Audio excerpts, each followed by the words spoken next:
We are sorry that we have a breakdown. We are trying to put things right just as quickly as we can, and we shall rejoin the advertised program as soon as possible. Maddie, where's the next LENSLAB video? Maddie, where's the next LENSLAB video? You all really thought you caught me lacking like the space between Toledo and Hoboken. Nah, because there's time codes down below for anyone who doesn't want an education. Also, this video doesn't have any ads today because I couldn't find any TV advertisements for any of these lenses. However, what I did find was super sus, like a bad episode of The X-Files. So I'm gonna hit you with that Brady Games real quick. Founded in 1946 by David Goldstein in Rochester, Elgeet is one of those quintessential New York photography companies, like Eastman Kodak or Ilex. Naturally, the company had its beginnings during World War II, having been a manufacturer of precision optics for the United States military, Air Force, and Navy.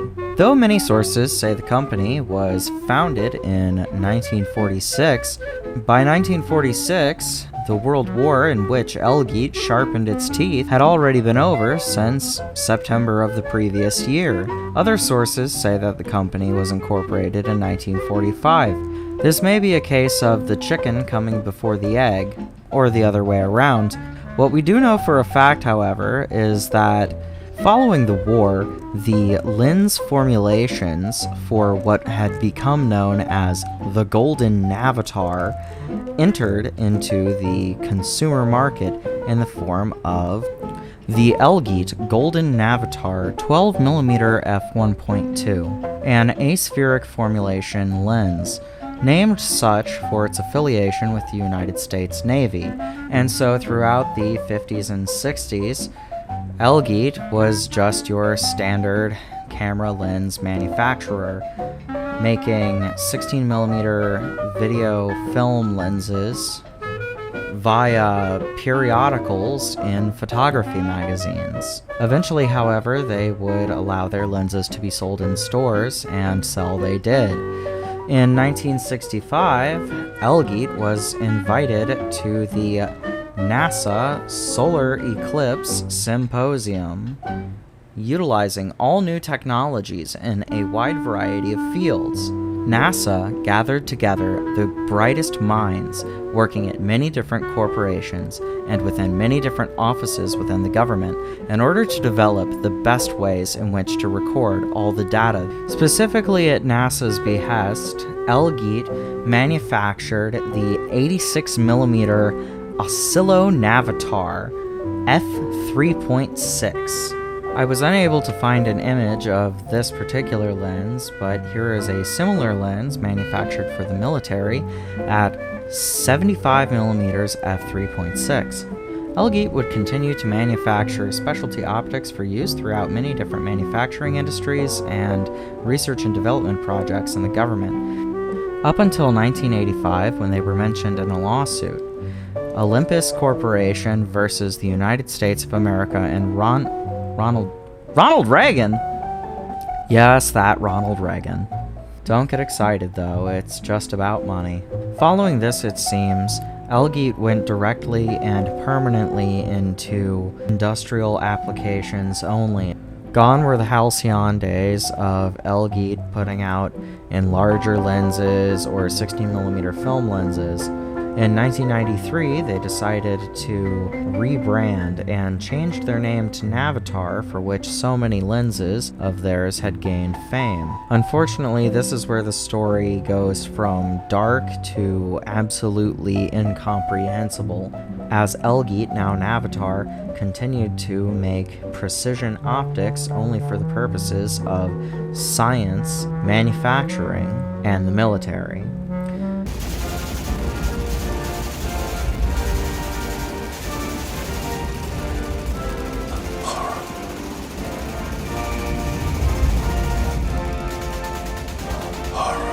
And then we really just can't tell anything about them between the years of 1993 and 2023. Just 30 years gone and so little information. So in 2022, Elgeet, now Navitar, was bought out by another company called Amatec, not to be confused with Ameritech of DC comic book fame.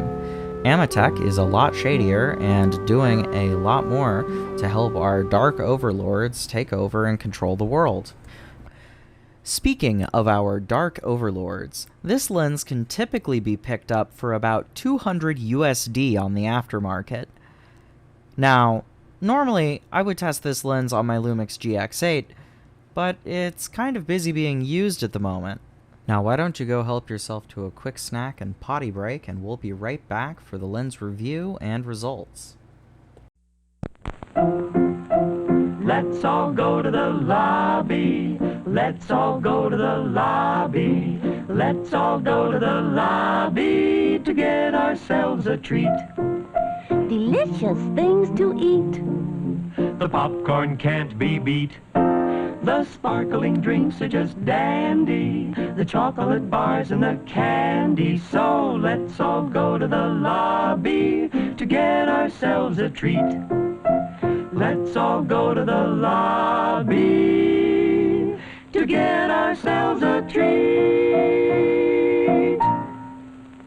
When it comes to choosing lenses for a Micro Four Thirds camera in order to get a cinematic quality, nothing makes more sense than to simply choose a classic cinema lens. Now this lens was built for 16mm film, and Micro Four Thirds camera sensors are about twice that, so you're going to get a 2-to-1 crop factor when using it. This lens is the Elgeet 3-inch f2.9 Cenatel and is a cinema-grade telephoto lens manufactured in Rochester, New York. The lens comes built in with an unscrewable steel lens hood, which can be taken off. Now, this lens is not part of the Navitar line of lenses by Elgeet, and you can tell this by its refined, ridged structure on its grips. The Navitar line has these much more squared, gearish looks to them, though they aren't actually geared. None of these lenses are. They are designed in a fashion that predates gearing in cinema lenses. Now, in the advertising, Elgeet used to say quite regularly that these were cinema lenses, and in all fairness, they are. The argument can be made, they are cinema lenses. However, they are cinema lenses in the sense that they're designed in a way that was already defunct by the time they were being sold to the public as cinema lenses. That all being said, I can see now why the first prop lightsabers were made out of camera parts, as much as it makes me cringe. This thing looks like it's about to shoot a laser right through my head, but it'll serve me better as an actual lens. The larger of the two classic video film formats, that being 8mm and this one being for 16mm. Now, this lens can be adapted to a wide variety of cameras, though you'll always get a crop. There are no cameras, to my knowledge, aside from the Digibolex, that will not give you a crop with this lens, and the Digibolex is particularly difficult to get a hold of. I have two cameras that can take this lens, and wouldn't you like to know, I happen to have not one, but two adapters for it. So that means I can test this lens on two different cameras, and that's exactly what I intend to do.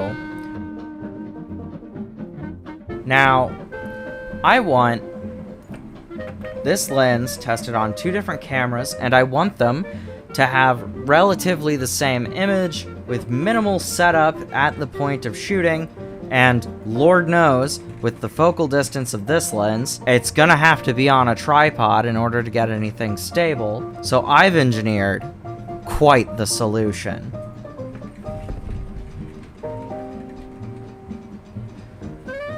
I just want you all to know that You should never speak to me or my son ever again. Here I have the Lumix GX85 and the Pentax Q10 on a big-ass mounting plate on a tripod head.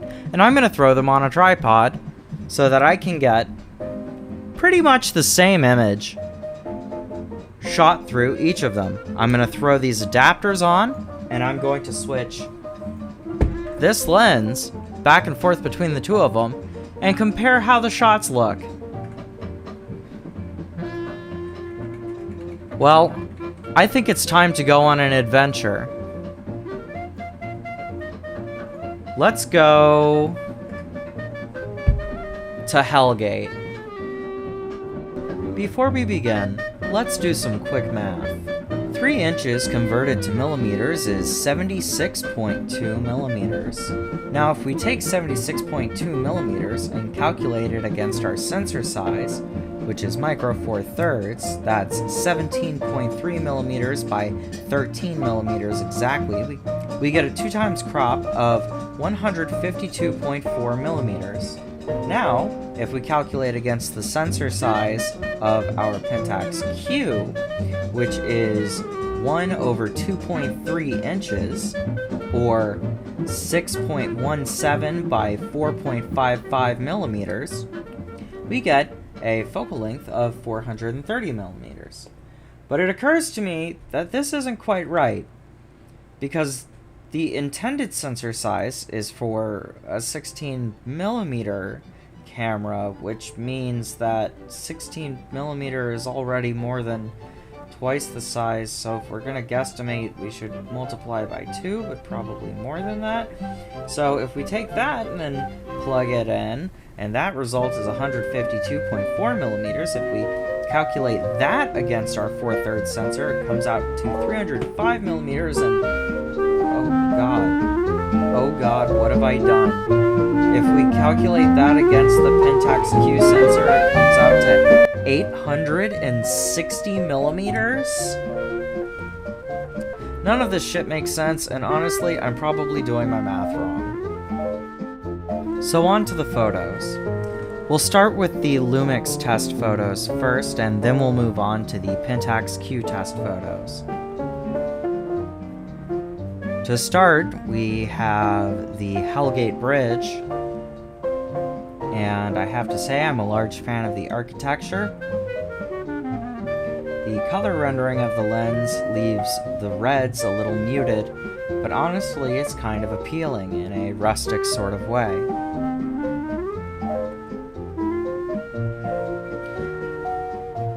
Here we have a weeping willow from across the river.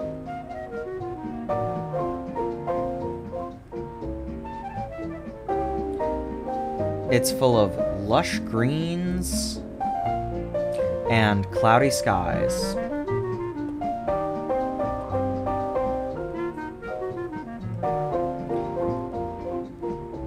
Finally, we have an image of the Brooklyn Bridge. And I have to say, this is amongst my favorite images taken that day. Though I wish the blues were a little bit more vibrant. With as far as the focal distance is on this lens, on this camera, it can pretty much only be used exclusively for telephoto work, which is why I'm using it in that capacity.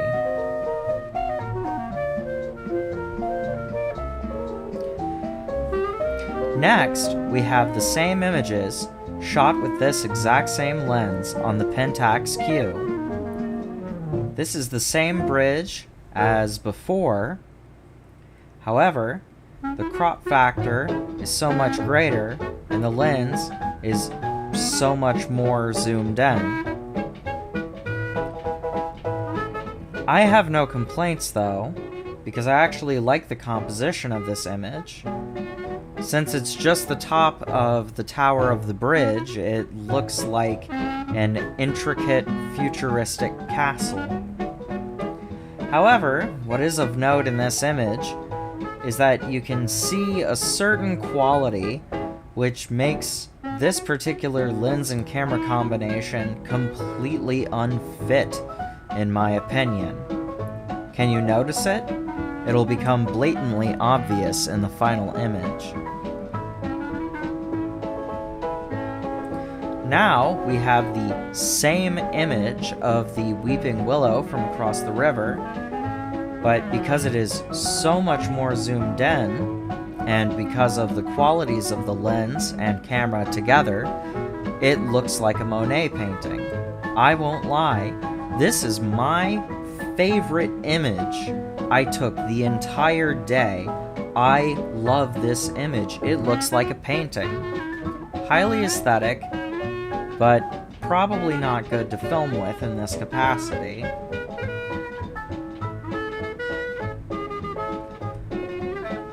Finally, we have another image of the Brooklyn Bridge, and the problem with shooting this lens on the Pentax Q becomes blatantly obvious. Every speck of dirt and dust that this lens has acquired in its 90-year lifetime is painfully obvious now.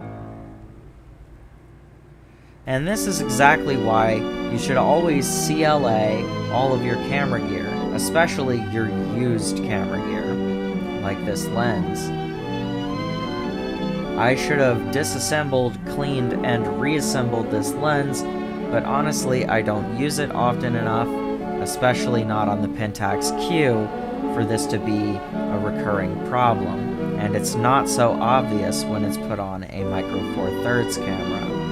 Well, that's all I have for you folks. I hope you have a wonderful day today, and remember, art is gay.